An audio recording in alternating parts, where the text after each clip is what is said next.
Soit avec vous. Évangile de Jésus-Christ selon saint Matthieu.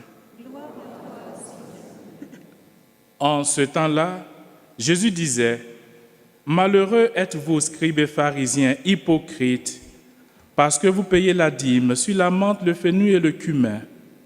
Mais vous avez négligé ce qui est le plus important dans la loi, la justice, la miséricorde et la fidélité. Voilà ce qu'il fallait pratiquer sans négliger le reste. Guide aveugle, vous filtrez le moucheron et vous avalez le chameau. Malheureux êtes-vous, scribes et pharisiens hypocrites, parce que vous purifiez l'extérieur de la coupe et de l'assiette, mais l'intérieur est rempli de cupidité et d'intempérance. Pharisiens aveugles, purifie d'abord l'intérieur de la coupe, afin que l'extérieur aussi devienne pur. » Acclamons la parole de Dieu. Louange à toi, Seigneur Jésus.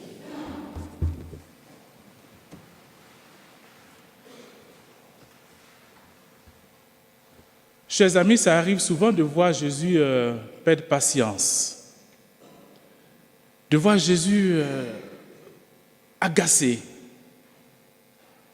Et dans cette part d'évangile que nous venons d'écouter, il est vraiment agacé.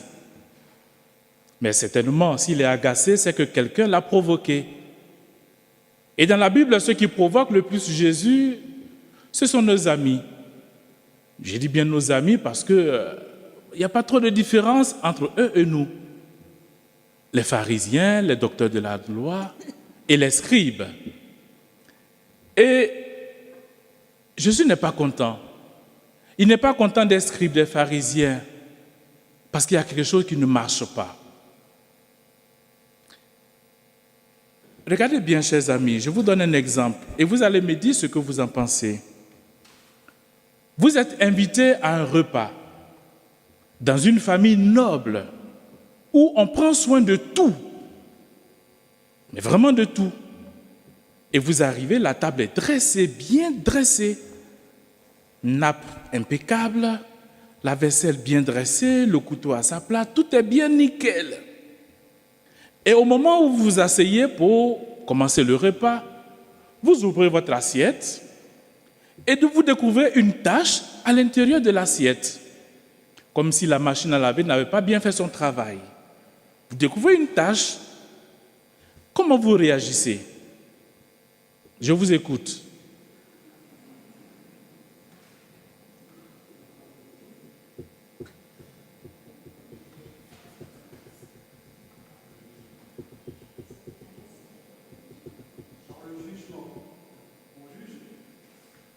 Oui, mais vous continuez à manger, faire comme si rien ne s'était passé, ou vous intervenez quelqu'un pour dire « changez mon assiette parce qu'elle est sale ». Comment vous réagissez, les amis?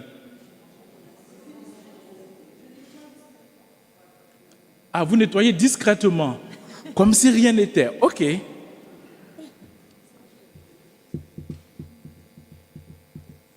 Oui, je vous écoute. Pardon? À vous demander qu'on change l'assiette. D'accord. Mais est-ce que vous ne risquez pas d'offenser celui ou celle qui vous accueille, comme si le travail n'est pas bien fait?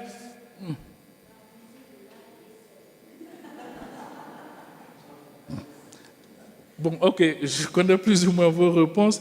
Alors, vous voyez, c'est tellement délicat, Et ce sont les remarques que le Seigneur fait à ces pharisiens, à ces docteurs de la loi, à ces hypocrites. Parce que quand on voit l'extérieur, tout est beau, tout est joli, tout brille. Mais à l'intérieur, la machine à laver n'a pas bien fait son travail. Ou peut-être il manquait du sel, ou le produit n'était pas efficace, alors il faut changer de produit. Mais ces pharisiens, ces docteurs de la loi, sont comme cette vaisselle qui de l'extérieur brille, et à l'intérieur, on retrouve cette tache. Alors, qu'est-ce qu'il faut faire? Il faut nettoyer tout simplement. Mais c'est très délicat. On peut le faire soi-même sans déranger qui que ce soit. Ou on peut demander tout simplement qu'on nous change l'assiette. Alors, Jésus ne passe pas par 1000 chemins pour interpeller les pharisiens, les docteurs de la loi, pour dire « Attention les amis, il y a quelque chose à changer. L'extérieur brille, mais l'intérieur est rempli de cupidité et il y a quelque chose à changer. Et vous voyez les amis, comme je disais tout à l'heure, il n'y a pas trop de différence entre ces pharisiens et nous. Parce que nous aussi, parfois, l'extérieur brille, est beau, mais dans notre intérieur, il y a quelque chose à voir. Il y a quelque chose à purifier. Il y a quelque chose à nettoyer. Il y a quelque chose à astiquer. Vous connaissez bien le chant de balayer, nettoyer, astiquer, balayer. Il y a quelque chose à faire. Et c'est un travail énorme pour chacun d'entre nous, chers amis. Si nous voulons plaire au Seigneur, il faut que nous ouvrons notre cœur et regarder les tâches qui sont là, qui sont à l'intérieur. Et demander au Seigneur miséricordieux de pouvoir nous aussi avoir cette patience, avoir cette force de nettoyer les tâches qui sont à l'intérieur de notre cœur. Tout ce qui est jalousie, tout ce qui est cupidité, tout ce qui est esprit de vengeance, tout ce qui est colère, il faut que nous prenions le temps de regarder notre cœur et demander au Seigneur de pouvoir nettoyer tout cela. Vous voyez, c'est très facile, comme dit l'Évangile. Avant de dire à l'autre, attends, laisse-moi d'abord enlever la paille. C'est très facile. Mais il y a la poudre qu'il faut enlever d'abord. Et les pharisiens, Jésus les traite d'aveugles parce qu'ils sont concentrés sur quelque chose. Leur inquiétude, c'est de conduire le peuple. C'est de transmettre ce qu'ils ont reçu, la loi de Moïse. Mais ils oublient eux-mêmes. Ils oublient ce qui est important pour eux-mêmes. La purification intérieure. Avant de regarder chez le voisin, pour savoir ce qu'il boit, pour savoir ce qu'il mange, comment il fait la sieste, comment est sa piscine, comment est son jardin. C'est tout à fait logique de regarder d'abord à l'intérieur de notre maison, de passer l'aspirateur, de faire un peu de quelque chose qui peut, pour que notre maison puisse briller. Mais ils sont tellement focalisés sur ce qu'ils doivent faire qu'ils oublient eux-mêmes ce qui se passe à l'intérieur de leur cœur. Et c'est pour cela que Jésus leur demande de purifier d'abord l'intérieur avant de purifier l'extérieur. Alors, chers amis, cette parole s'adresse à nous. Si la Vierge Marie a voulu ce sanctuaire pour la conversion des pécheurs, et quand vous lisez cette phrase, il n'y a pas un nom inscrit à la suite. On n'a pas mis de nom à la suite. Pour la conversion des pécheurs. Et celui ou celle qui se sent pécheur, comme moi, comme nous tous, alors demandons tout simplement la grâce au Seigneur de retourner cette vaisselle et d'examiner avec une loupe. Il y a des tâches certainement. Moi j'en ai, je ne sais pas pour vous, mais si vous en avez comme moi, demandons tout simplement au Seigneur de pouvoir purifier notre intérieur.